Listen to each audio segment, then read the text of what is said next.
The Quiet Boy in the Oak Tree. Once upon a time, in a small, quiet town nestled between rolling hills and dense forests, there lived a boy named Liam. From a young age, Liam was different from the other children. He wasn't the loudest or the most outgoing, and while the other kids ran and played in the fields, laughing and shouting, Liam often sat alone under the big oak tree at the edge of town. He loved the oak tree.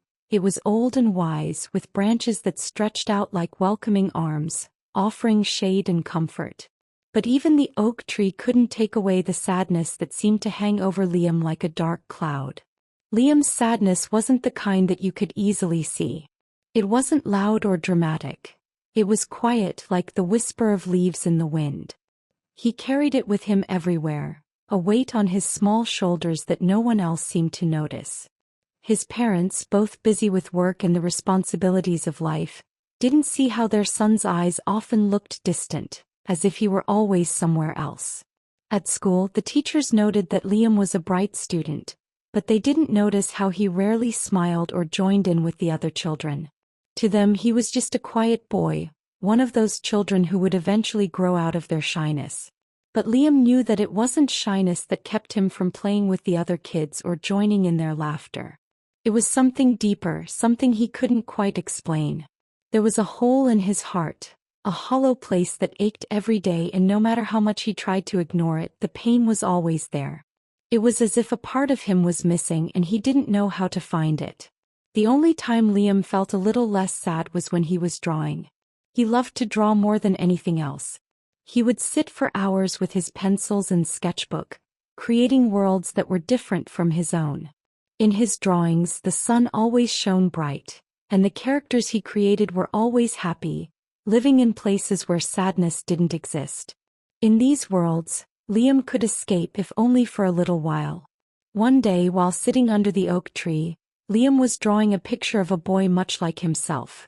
But in this picture, the boy was smiling, surrounded by friends and happiness. As he drew, a soft voice broke the silence. "That's a nice drawing," it said. Startled, Liam looked up to see a girl standing in front of him. She was about his age, with dark hair and kind eyes that seemed to see right through him. "Thank you," Liam mumbled, looking back down at his drawing. The girl didn't go away, though.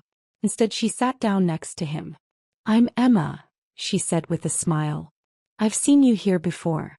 You're always alone. Why is that?" Liam shrugged, not knowing what to say. How could he explain the sadness that he didn't fully understand himself? Emma didn't press him for answers. Instead, she asked, "Can I draw with you?" Liam hesitated for a moment but then nodded. He handed her one of his pencils, and together they began to draw.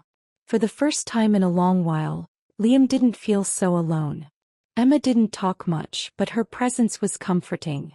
As they drew, Liam felt a warmth spreading through him, a small flicker of light in the darkness that had surrounded him for so long. Days turned into weeks, and Emma continued to join Liam under the oak tree. They would draw together, talk about their favorite things, and sometimes just sit in comfortable silence. Emma never asked Liam why he was sad, and for that, Liam was grateful. She didn't need to, she just knew. One afternoon, as they were drawing, Emma suddenly asked, "Do you ever feel like something's missing?" Liam stopped drawing and looked at her, surprised by the question. It was as if she had reached into his heart and pulled out the very thing he had been struggling with. "Yes," he said quietly. "All the time." Emma nodded as if she understood perfectly. "Me too," she said softly.